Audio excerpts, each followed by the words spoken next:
Olá, pessoal! Nessa aula nós iremos prosseguir com as funções condicionais no Excel e agora vendo a função CES, uma função muito parecida com a função C, só que ela nos permite algumas facilidades conforme a estrutura dela, que é muito similar, mas é um pouco diferente. Vou mostrar para vocês então. Aqui o mesmo exemplo, a gente tem aquele quadro de notas e alunos, a frequência deles, e agora eu coloquei mais um critério na aprovação, isso aí. Então, para ser aprovado nessa disciplina, além de você ter uma nota maior do que a nota do critério de aprovação, nesse caso 70, uma frequência maior do que a frequência mínima, você também precisa ter feito o projeto social da disciplina. Então, o aluno que não fez projeto social, no caso o Lucas e o Pedro, ele está reprovado automaticamente. Então, se você não fez o projeto social, está reprovado. Se você fez, aí sim, nesse critério você passou, você olha para os outros dois e se tiver passado nos três ao mesmo tempo, né, você está aprovado. Bom, tendo conhecimento apenas da função C e da função E e OU, como já visto anteriormente, é possível realizar isso. Mas a função CES vai entrar justamente para nos mostrar uma estrutura um pouco mais fácil de trabalhar com vários critérios ao mesmo tempo. E lembre-se, sempre é importante, além da sua planilha ser funcional, ou seja, ela realmente entregar o resultado correto, quanto mais enxuta e mais fácil da pessoa que está usando ela entender, melhor. Então vamos ver como funciona a função CES. Então aqui na situação eu vou digitar igual CES SES. E veja só o que ela nos explica. Verifica uma ou mais condições só atendidas e retorna o valor correspondente à primeira condição verdadeira. Isso daqui é muito importante. Então vamos lá. Abrir e olha só o formato dela. Ela tem um teste lógico e o valor se verdadeiro. E aqui 3 pontinhos. Por quê? Daí eu repito isso aqui. Teste lógico 1, valor se verdadeiro 1. Teste lógico 2, valor se verdadeiro 2. E assim por diante. A função CES, ela não retorna o valor se falso, né? Então você coloca vários testes lógicos e se você atendeu o teste lógico, ela já vai retornar esse valor verdadeiro. Se você não atendeu esse teste lógico 1 e partir para o teste lógico 2, se retornar verdadeiro no teste lógico 2, você usa o valor verdadeiro 2. Mas se ela passar nos dois testes lógicos, ela vai retornar o valor verdadeiro do primeiro. Porque como a gente viu na descrição da função, ela retorna o valor correspondente à primeira condição verdadeira. Então, já bateu o primeiro, já deu certo o teste, retorna aquele valor. Então, vamos lá. Abre parênteses e vamos, né, partir para os critérios de reprovação, né? Então, o que reprova uma pessoa? Se a frequência for menor do que a frequência do critério de aprovação, trancando a célula sempre, porque eu quero puxar para baixo esse valor, ponto e vírgula. Então, se isso daqui for verdade, que valor eu devo retornar? Bom, se a sua frequência está abaixo da mínima, você está reprovado. Aspas duplas, reprovado. E agora, ponto e vírgula, veja só que ele apareceu aqui para a gente. Agora vamos para o teste lógico 2 e o valor se verdadeiro 2. Eu não tenho mais igual na função C o valor se for falso aqui depois. Então, posso continuar digitando. O meu próximo teste lógico é verificar a nota do aluno. Então, se a nota for menor do que a nota do critério de aprovação, vou trancar aqui também, então me retorna o quê? Bom, me retorna reprovado. Ou seja, quem não caiu nesse teste lógico, quem não foi reprovado pela frequência, agora vai ser reprovado. O Excel vai me retornar esse valor. Só que ainda tem mais um grupo de alunos, né? O grupo de alunos que passou nesses dois primeiros, mas não fez o projeto social. E a nossa função, né, no Excel, quando a gente está trabalhando com condicionais, é importante que você sempre verifique todas as possibilidades. Nenhuma delas pode faltar. Então a gente não pode deixar de faltar o grupo de alunos que foi aprovado nos dois primeiros critérios, mas vai ser pego no terceiro critério. Então vamos lá, ponto e vírgula, partimos para o teste lógico número 3. E aqui o nosso teste lógico número 3, ele vai estar na J8, mas é a J7, né? Aqui está difícil de selecionar porque ele está na frente. Então é J7. Tem que ser o quê? Bom, se isso daqui for igual, e veja que nos testes lógicos eu posso usar inclusive uma igualdade de texto, né? Verificar se o valor que está aqui dentro é igual a algum texto, ou seja, fez o projeto social? Não. Então está reprovado. Então se o valor que está dentro da célula ele for igual ao quê? Não. E tem que colocar aspas duplas, porque eu estou verificando um texto. Então não. Aspas duplas de novo. Aí o que? Ponto e vírgula. E agora o terceiro valor se for verdadeiro, que é o que? Reprovado.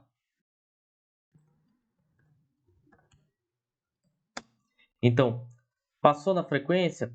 Ok. Não passou na nota, reprovado. Passou na nota também? Ok. Mas vem aqui para a parte do projeto social e se não passar, está reprovado também. E agora que eu já tenho essas três situações, eu vou lá, fecho parênteses e dou Enter. Então veja, o Pedro passou na frequência, passou na nota, mas no projeto social não. Se você olhar aqui, ó, ele passou nesse primeiro teste lógico, então ele não atendeu esse critério aqui. Então o Excel fez o quê? Olha para a próxima. Ele veio para esse teste lógico, passou aqui também. Então o Excel falou o quê? Olha para a próxima. E ele veio aqui e não passou nesse aqui, né? Ele atendeu esse critério aqui, disso daqui ser igual a não, e daí a gente retornou o valor reprovado. Então o reprovado que está retornando por Pedro é este daqui, tá? Se eu colocar inclusive um 1 aqui, ó, reprovado 1, veja que aparece reprovado 1 aqui, ó. Não é nenhum desses outros dois, porque foi aqui que o Pedro caiu, tá? Vou retirar aqui, dar um Enter, e agora vou puxar para baixo para aplicar a todas as pessoas. E olha só que legal o que aconteceu aqui. A gente teve alunos reprovados, 4 alunos reprovados. Veja que o Lucas não passou na frequência, então caiu aqui. O Marcelo também não passou na frequência, então já caiu aqui. O Gabriel passou na frequência, mas foi pego na nota. E a Rafaela foi pega na nota também, né? Só que esses dois aqui, a Luana e a Bianca, ambos deram esse erro, né? N/D, que é aquele erro que a gente viu, que é quando o Excel não consegue encontrar a condição dessas pessoas, né?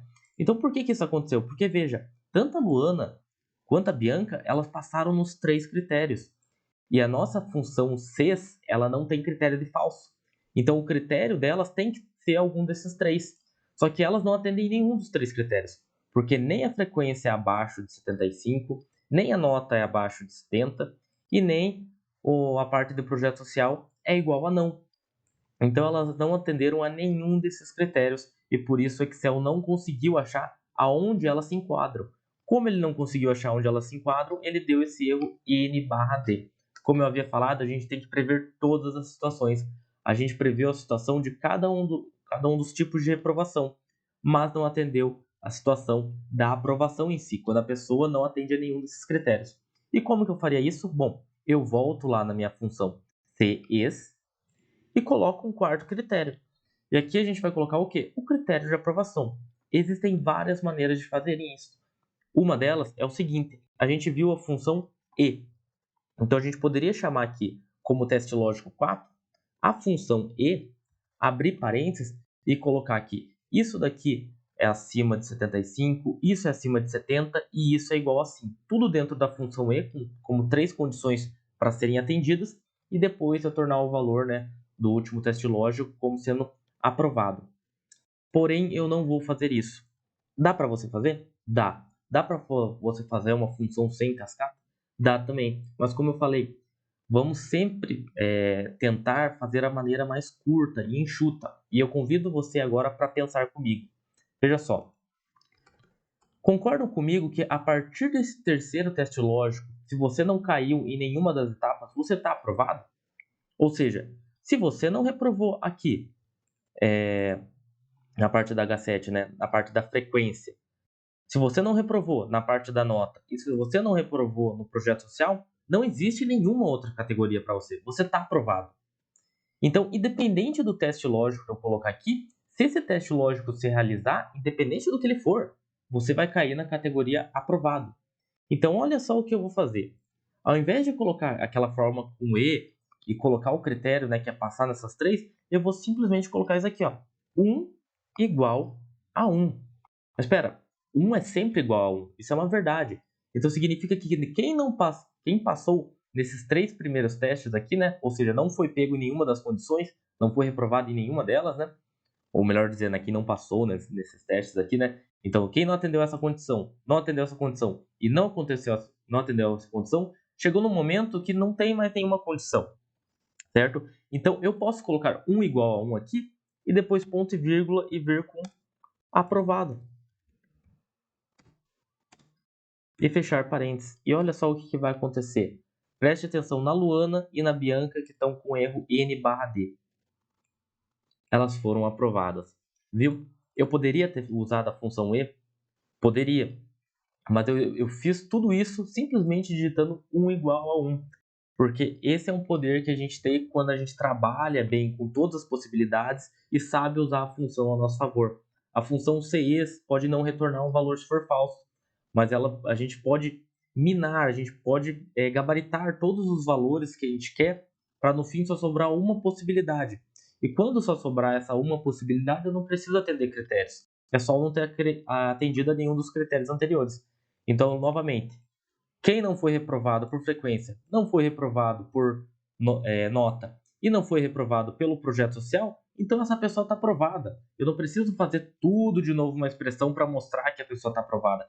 Ela está aprovada e pronto. Então meu teste lógico pode ser uma verdade absoluta, 1 igual a 1, porque as únicas pessoas que vão cair nesse teste lógico são as que já passaram por esses três. Por quê? Porque a função CES retorna a primeira condição verdadeira. Por isso que eu falei que é muito importante a ordem.